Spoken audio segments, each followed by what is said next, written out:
Yakin talaga ako. Hindi lang napapansin ng mga tao. Kasi syempre, hindi mo dapat kasi sinasabi sa kanila, maluputok mo. Hindi naman ganun yung buhay eh. Parang kailangan nilang kailangan mo solusyonan yan. Kasi yung ibang tao may sarili din naman silang problema eh. Diba? Ikaw lang din naman makakasolusyon yan ng sarili mo. I think, kaya siguro ako umiiyak tuwing gabi. So, siyempre, yun nga, pag emotional ka, may times na mag-breakdown ka, di ba?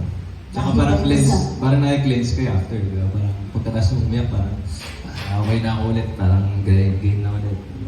Is it more on personal? Personal na siya. Siyempre, times na pag namimiss ko yung airpod ko, ito nga ayoko na sabihin kasi siyempre may iiyak ako, pero sasabihin ko to in the way na mas komportable. Nung namatay yung airpod ko, sabi sa akin, proud ako sa'yo. English to. Lalim kasi ako ng English yun. Yeah, proud ako sa'yo. Sa mga narating mo, nasa hospital na siya natin. Hindi ko alam na may ganun siyang sakit. Hindi niya sinabi sa amin na. Kasi si airpod, trabaho lang siya ng trabaho para masuportahan kami. Dalawa kasi kami nagtutulungan financially. Financial supporter ko siya. Ganun din ako sa Airmat. Tapos parang hindi namin expect na sabi ko sa dad ko, pahinga ka na kasi mahirap yung tuloy-tuloy trabaho mo. Kaya ko kaya pag gumaling ako, mababalik ko. Tapos parang nakikita mo sa mata niya na parang may sinasabi siya sa'yo.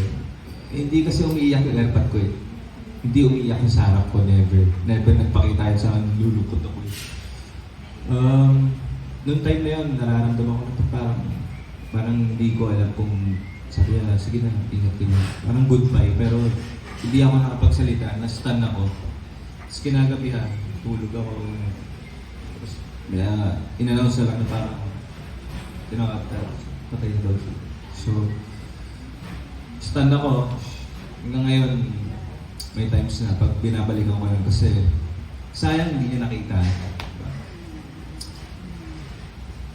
Parang lahat naman, kasi si Jello, kaibigan ko, ganun din yung nangyari sa kanya. Namatay din yung airpod. Kasunod lang yung tao. So, kaya pag nakakasama ko si Jello, si Helmar, tapos nag-uusap kami ng gano'n. Nagkakaintindihan kami emotion. Ayun, sana nakita niya lang. Sana nakita niya na gumiginawa. Alam ko, may plano naman yung Panginoon. And si God, alam niya naman yung sarili siyang way kung paano kanya tutulungan. Hindi mo kailangan hilingin yun. I think, bibigay niya yung kusa. And kahit ano man yung pagsubok na pagdaanan, wala at the end of the day, magiging okay din. And nakikita ko ngayon na parang, parang nagkakaroon ako ng realization. Tuwing gabi, nakakainis kayo, di ba? Kailangan mo pa ako paiyakin talaga dito.